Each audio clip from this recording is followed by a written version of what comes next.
స్వభావం ఏంటంటే నిర్లక్ష్య స్వభావం.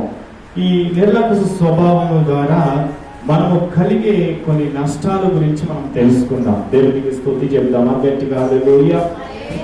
చూడండి ఇంత గొప్ప రక్షణ మనము నిర్లక్ష్యం చేసిన గల ఎలాగునో తప్పించుకుందామో, ఇంత గొప్ప రక్షణను మనము నిర్లక్ష్యం చేసినట్లయితే మనం ఎలాగో తప్పించుకుంటామండి. చూడండి, ఎవరికి నిర్లక్ష్యము అని చూసినట్లయితే మొట్టమొదటిగా క్రైస్తవులైన మనకు, చెప్పండి, క్రైస్తవులైన మనకు నిర్లక్ష్య స్వభావం అనేది చాలా మందిలో అది కొద్దిగా నిర్లక్ష్యం అనేది ఫస్ట్ ఉన్న ప్రేమ, ఫస్ట్ ఉన్న ఆ ఒక భక్తి, ఫస్ట్ ఉన్న దేవుని యొక్క భయభక్తులు కానీ, విశ్వాసం కానీ, పరిశుద్ధమైన జీవితం కానీ, అవన్నీ కూడా కొన్ని సంవత్సరాలకి నిర్లక్ష్యంగా మారిపోతూ ఉంటుంది. దేవునికి స్తుతి చెప్తాం గట్టిగా, హల్లెలూయా. నిర్లక్ష్యంగా మారిపోతుంది. కొన్ని రోజుల తర్వాత, కొన్ని నెలల తర్వాత, కొన్ని సంవత్సరాల తర్వాత మనకు స్వభావం ఏమైపోతుందంటే నిర్లక్ష్య స్వభావంగా మారిపోతుంది.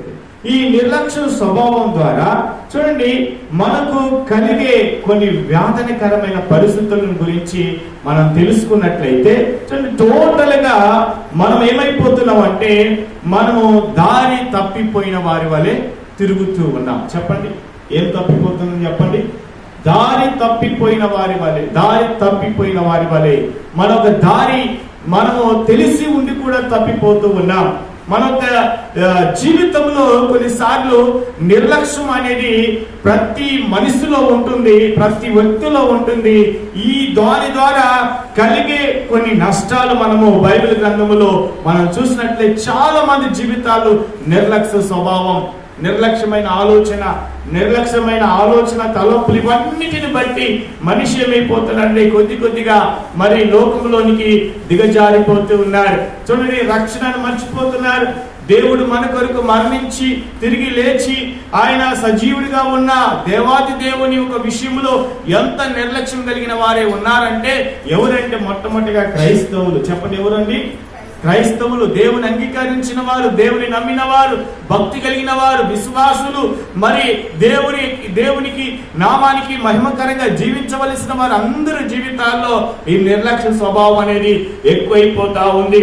మరి దీనిని బట్టి మనం ఎలాగ బయటపడగలుగుతాం అని మనం చూసినట్లయితే చూడండి, బైబిల్ గ్రంథంలో చూడండి అనేక ఆత్మీయులు ఉన్నారు, రాజులు ఉన్నారు, అలాగే అధికారులు ఉన్నారు. చూడండి, వారు ఒక నిర్లక్ష్య స్వభావం ద్వారా మొట్టమొదటిగా మనం చూసినట్లయితే బైబిల్ గ్రంథంలో గాడిదలు మేపుతున్న వ్యక్తి, చెప్పండి, ఏం మేపుతున్నాడండి?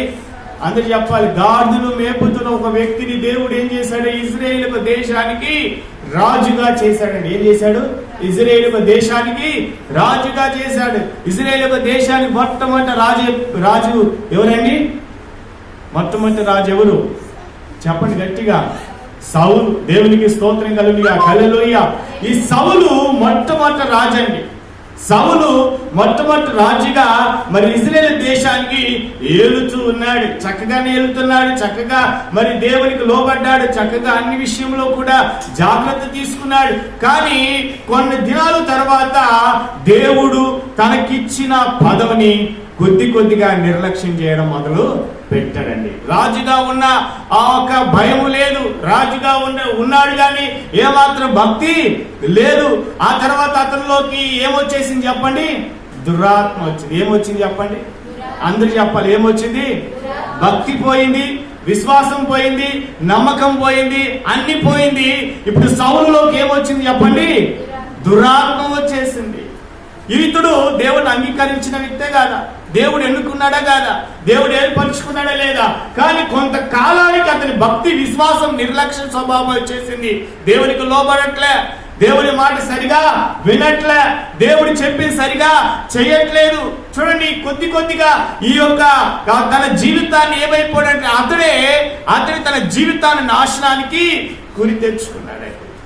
చూడండి, మంచిగా ఉండవలసిన వ్యక్తి, దైవజనునికి లోబడవలసిన ఒక వ్యక్తి ఏమైపోయాడంటే చెప్పండి, ఏమాత్రము కూడా ప్రవక్త సామ్యూయేలు మాట వినట్లేదు, లోబడట్లేదు, ఆయన మాట ఏమాత్రము లెక్క చేయట్లేదు. చూడండి, తన ఒక బలి విషయంలో కూడా చెప్పండి ఏం చేశాడు చెప్పండి. ఇక్కడ సాముయేలు వచ్చి బలి ఇవ్వాల్సిన పనిని ఎవరు చేశారు చెప్పండి? సౌలు చేశారు. ఆ తర్వాత అక్కడ యుద్ధానికి వెళ్ళి యుద్ధంలో ఉన్న వాటి అన్నిటిని చంపేసి రమ్మంటే ఏం చేశాడు చెప్పండి? చంపి వేయకుండా మంచి వాటిని ఏం చేశాడు? అతడు తెచ్చుకున్నాడండి. మంచి వాటిని తెచ్చుకున్నాడు. అన్నిటినీ ఏరుకొని మంచి వాటిని తెచ్చుకున్నాడండి. దేవునికి స్తోత్రం కలుగును. ఇలాగా తన జీవితంలో ఏదైతే చేయకూడదు అనుకున్నాడో వాటన్నిటినీ చేశాడు. వాటన్నిటిని చేసి దేవుని దృష్టిలో అతడు చెప్పండి ఏమైపోయాడు చెప్పండి నిర్లక్ష్యం కలిగిన సౌలుగా మారిపోయాడు. దేవునికి స్తోత్రం కలుగునిగా. హల్లెలూయా. గట్టిగా చెప్తా హల్లెలూయా.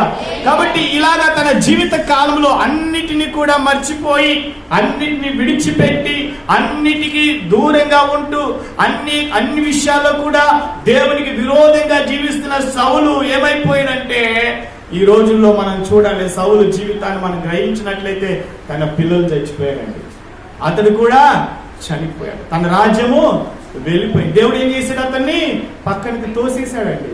నిర్లక్ష్య స్వభావం కలిగిన వ్యక్తిని, దేవునికి విరోధంగా జీవించిన ఒక వ్యక్తిని, దేవుడు అంటే లెక్క లేకుండా జీవించిన ఒక వ్యక్తిని ఏం చేశాడు చెప్పండి? వెంటనే తొలగించేశాడు, పక్కన పెట్టేసి ఏం చేశాడు? దేవుడు దావీదును ముందుకు తీసుకొచ్చాడు. గట్టిగా చెప్పలు కొట్టి హల్లెలూయా. ఈ రోజు క్రైస్తవులుగా జీవిస్తున్న మనం ఏ విషయంలో నిర్లక్ష్య స్వభావం కలిగి ఉన్నాం? క్రైస్తవులుగా ఉన్న వాళ్ళు మనం అందరం కూడా కొన్నిసార్లు మనము ప్రతిదినం కూడా ధ్యానం చేస్తూ ఉండాలి. కొన్నిసార్లు దేవుని అడుగుతూ ఉండాలి, ప్రభువా నేను ఏ విషయంలోనైనా సరే నేను నీ యొక్క విషయంలో నిర్లక్ష్య స్వభావం కలిగి జీవిస్తున్నానా? నా యొక్క భక్తి విషయంలో, నా యొక్క భయం, నీకు నిజంగా భయపడుతున్నానా? నేను నా ఒక విశ్వాసంలో నేను నిజంగా విశ్వాసం కలిగి ఉంటున్నానా? లేకపోతే నా పరిశుద్ధ జీవితాన్ని నిజంగా జాగ్రత్తగా కాపాడుకుంటున్నానా? నేను నిన్ను నమ్మకంగా వెంబడిస్తున్నానా అని ప్రతి దినము కూడా మన యొక్క జీవితాన్ని పరీక్ష చేసుకోవాలి. దేవునికి స్తోత్రం చెప్దామా గట్టిగా? హల్లెలూయా, హల్లెలూయా. ఇప్పుడు తన జీవితం ఏమైపోయింది? నిర్లక్ష్యం ద్వారా ఏం చేశాడు చెప్పండి? తన జీవితము చెప్పండి అంతమైపోయింది. తన జీవితం ఏమైపోయింది? అంతమైపోయింది. ఇప్పుడు సౌలు జీవితము చూసినట్లయితే చాలా దూరంగా మారిపోయిందండి. చాలా దూరంగా మారిపోయింది. తన ముందే తన పిల్లలను చంపివేయబడ్డాడు. అతడు తన కత్తి తీసుకుని అతడే చంపుకున్నాడండి. దేవునికి స్తుతి కలుగునిగా. హల్లెలూయా. ఈరోజు మనము క్రైస్తవులం అంటే మనలో ఉండవలసిన చిన్న లక్షణం ఏంటంటే, చిన్న లక్షణం అది ఎలాంటి చెప్పండి? చాలా చిన్నదే, కానీ అది ఎంత దూరానికి తీసుకెళ్తుంది అంటే చాలా దూరానికి తీసుకెళ్తుంది. మనకి నిర్లక్ష్యం అంటే చాలా సింపుల్, అది చెప్పండి చాలా సింపులే, కానీ మన జీవితాన్ని పతనానికి తీసుకెళ్తుంది, మన బ్రతుకును నాశనానికి తీసుకెళ్తుంది. టోటల్ గా దేవునికి చెప్పండి దూరం అయిపోతాం, ఒంటరి వాళ్ళం అయిపోతాం, దిక్కులేని వారం అయిపోతాం. అలాగా మన జీవితంలో ఎన్నో కోల్పోతాం. దేవునికి స్తుతి కలుగునిగా. హల్లెలూయా. మనకందరికి తెలుసు, చాలా సార్లు విన్న వాక్యమే, తప్పిపోయిన కుమారుడు చిన్నగా ఆలోచించాడు. తండ్రి దగ్గర ఉంటే నాకేముండదు చెప్పండి? స్వతంత్రం ఉండదు. ఏముండదు? నాకు స్వతంత్రము ఉండదు. సంతోషంగా నేను ఉండలేను, సంతోషంగా నేను జీవించలేను, నేను నా యొక్క ఎంజాయ్ చేయలేను. నేను తండ్రి దగ్గర ఉన్నట్లయితే నేను అన్ని విషయాల్లో కూడా నాకు ఏదంటే అది కొనుక్కోలేను, ఏదంటే అది తినలేను, ఏదంటే అది నేను చెప్పండి జీవించలేను. ఏదైనా చూడండి తినడానికి ఉండవచ్చు, చెప్పండి అన్ని విధాల వసతులు ఉండవచ్చు, కానీ స్వతంత్రం అనేది కొంచెం తక్కువగా ఉంటుంది. కాబట్టి నేను తండ్రి దగ్గర ఉండడానికి నేను ఈ రోజు నుంచి ఇష్టపడట్లేదు అని అనుకొని తండ్రి దగ్గర డైరెక్ట్ గా వెళ్ళి ఏం చేశాడు చెప్పండి? నా ఆస్తిలో సగం ఏమవుతుంది చెప్పండి? నాకు ఆస్తిలో సగ భాగాన్ని తీసుకొని ఏమైపోయాడు చెప్పండి? కుమారుడు వెళ్ళిపోయాడు. దేవునికి స్తోత్రం కలుగునిగా. హల్లెలూయా. చెప్పండి ఈ విషయంలో చాలా చిన్నదే, కానీ తను తీసుకువెళ్ళిన డబ్బంతా ఉన్నదా? కొంతకాలానికి ఏమొచ్చింది? అతనికి ఆ ప్రాంతంలో కరువు వచ్చింది, నష్టం వచ్చింది. ఏమైపోయింది చెప్పండి? తను తీసుకువెళ్ళిన ధనమంతా కూడా అయిపోయింది. తనకున్న ధనమంతా కూడా ఏమైపోయింది? అయిపోయింది. ఏది కూడా మిగలలేదు. ధనమంతా అయిపోయింది, ఆస్తి అంతా అయిపోయింది, ఇంకా తినడానికి తిండి లేదు. తాగడానికి నీళ్లు లేదు. అలాంటి పరిస్థితిలో ఎక్కడైనా పని దొరుకుతుందా అని వెతుకుతూ వెళ్తే చెప్పండి, ఒకే ఒక పని ఉంది, అది కూడా పందుల మేపు. అన్ని పనుల కంటే హీనమైన పని ఏం చెప్పండి? చెప్పండి, అందరికంటే మీకు తెలుసు కదా, బాగా పనులు చేస్తారు. అన్ని పనుల కంటే చెప్పండి పందులు మేపే పని. గొర్రెలు మేపొచ్చు, ఒంటెలు మేపొచ్చు, మేకలు మేపొచ్చు, ఇంకా చెప్పండి కోళ్ళను మేపొచ్చు, ఇంకా చేపలు పెంచవచ్చు, ఇంకా చెప్పండి చాలా ఉన్నాయి, చాలా పనులు ఉన్నాయి. జంతువులను మేపే పనులు చాలా ఉన్నాయి.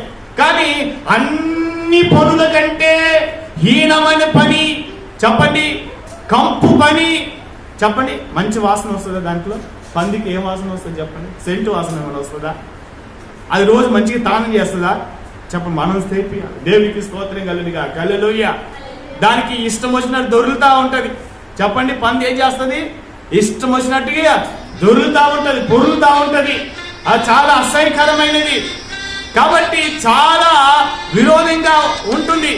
కాబట్టి అలాగా తన జీవితంలో మనం చూసినట్లే చాలా ఘోరంగా బ్రతుకుతా ఉంటది. దేవునికి స్తోత్రం కలుగునుగా. హల్లెలూయా. ఇలాగా తన జీవిత కాలంలో మనం చూసినట్లే చాలా చాలా ఘోరంగా ఉన్నది ఏంటంటే పంది జీవితం.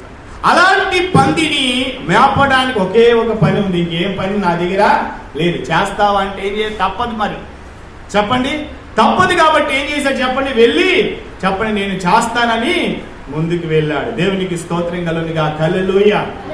గట్టిగా చప్పలు కొడతాం. హల్లెలూయా. ఇక దేవునికి మహిమ కలుగును. ఇక పందులు మేపుతూ ఏం చేస్తున్నాడు చెప్పండి? పందులు మేపుతూ ఏం చేస్తున్నాడు చెప్పండి? చక్కగా ఒక రోజు 2 రోజులు చేశాడు. అన్నం పెట్టట్లే. దేవునికి స్తుతి కలుగునుగా. హల్లెలూయా. భోజనం లేదు, ఆకలి వస్తా ఉంది. ఇంకేం చేయాలి? ఏం చేసే తప్పక పందుల పొట్టును తినడము స్టార్ట్ చేశాడు. దేవునికి స్తోత్రం కలుగునుగా. హల్లెలూయా. పందులకు వేసే పొట్టు ఎలా ఉంటుంది చెప్పండి? పందులకు వేసే పొట్టు ఎలా ఉంటుంది? మీరు ఎక్కడైనా పందులు మేపుతా ఉంటే, ఇప్పుడు మనం చూసినట్లయితే ఇప్పుడున్న పందులు మనకు తెలుస్తున్న, మన ముందు ఉన్న పందులైతే పందులు మేపుతున్న వారు ఏం చేస్తారంటే, ఎక్కడైనా డిన్నర్ అయినా ఎక్కడైనా మంచిగా భోజనాలు వండితే బాగా మురిగిపోయింది 2 రోజులు 3 రోజులు తీసుకొచ్చి దానికి పోస్తా ఉంటారు. దేవునికి మహిమ కలుగునుగా. హల్లెలూయా. ఆ పందులు ఏం చేస్తా వాటిని బాగా తింటది. అలాగనే పందులకి వేసే పొట్టు వేరుగా ఉంటది. అది చెప్పండి రకరకాల చెప్పండి అవన్నీ కూడా ఒకటిగా కలిపి ఆ పందిని ఏం చేస్తారు? పందులకు పొట్టు వేస్తూ ఉంటారు. దేవునికి స్తుతి కలుగునుగా. హల్లెలూయా. గట్టిగా చెప్తా హల్లెలూయా. అలాగే చూసినట్లయితే బర్రెలకు వేసే పొట్టు వేరు ఉంటది. అలాగనే మనం కొన్ని జంతువులకు వేసే పొట్టు వేరుగా ఉంటుంది. కానీ పందులకు వేసే పొట్టు చాలా వెరైటీగా ఉంటది. కానీ ఆ పొట్టు తింటూ ఉండగా ఎవరు గుర్తుకొచ్చారు చెప్పండి? తండ్రి గుర్తుకొచ్చాడు. తన నిర్లక్ష్యము కలిగిన జీవితాన్ని బట్టి తన జీవితం ఏమైపోయింది? నాశనం చేసుకున్నాడు. తన బ్రతుకుని ఏం చేసుకున్నాడు? నాశనం చేసుకున్నాడు. అక్కడికి వెళ్ళి ఏమనుకుంటున్నాడు తెలుసా? అక్కడ నా తండ్రి దగ్గరికి వెళ్ళి ఏదైనా చిన్న కూలి పని చేసుకున్నాడు. ఏం ఆలోచన వచ్చింది అతనికి చెప్పండి? తండ్రి అన్ని ఉన్నాయి తండ్రి దగ్గర, ఏది తక్కువ లేదు, ఏది కూడా తక్కువ లేదు. ఇప్పుడు ఈ రోజుల్లో మన బ్రతికున్న ఇప్పుడే మార్పు చెందాలి. చెప్పండి, మన బ్రతికున్నప్పుడే మార్పు చెందాలి. మనలో ఉన్న నిర్లక్ష్య స్వభావం ఉన్నట్లయితే తొలగించుకోవాలి. మనలో ఉన్న వ్యతిరేకత, మనలో ఉన్న చెడుతనం, మనలో ఉన్న దేవునికి విరోధమైన కార్యం చిన్నదే ఉండవచ్చు. చెప్పండి, చాలా చిన్నదిగా ఉండవచ్చు, కానీ దేవుని దృష్టిలో మాత్రం పెద్దదే. దేవునికి స్తోత్రం చెప్తా గట్టిగా. హల్లెలూయా. హల్లెలూయా. దేవుని దృష్టిలో మాత్రము చాలా పెద్దదే. దేవునికి మహిమ కల. అలాంటి పరిస్థితుల్లో కూడా మనం ఏం చేయాలంటే దేవుని ఏమాత్రం కూడా విడిచిపెట్టకూడదండి. దేవునికి స్తుతి చెప్తాం గట్టిగా. హల్లెలూయా. చూడండి, ఇజ్రాయేల్ ప్రజల విషయంలో మనకు వెళ్ళినట్లయితే చూడండి, ఇజ్రాయేల్ ప్రజల జీవితాన్ని మనం ఒకసారి పరీక్షిస్తే చూడండి, బైబిల్ గ్రంథంలో దేవుడు ఏ స్థానంలోంచి ఏ స్థానాన్ని తీసుకొచ్చాడంటే బైబిల్ గ్రంథంలో చూడండి, సంఖ్యాకాండం 11వ అధ్యాయము 20 వచనాన్ని మీరు చూసినట్లయితే, అందరూ కూడా బైబిల్ గ్రంథంలో 11వ అధ్యాయము 20 వచనాన్ని మీరు గట్టిగా చదివినట్లయితే అక్కడ ఒక మాట రాయబడి ఉంది.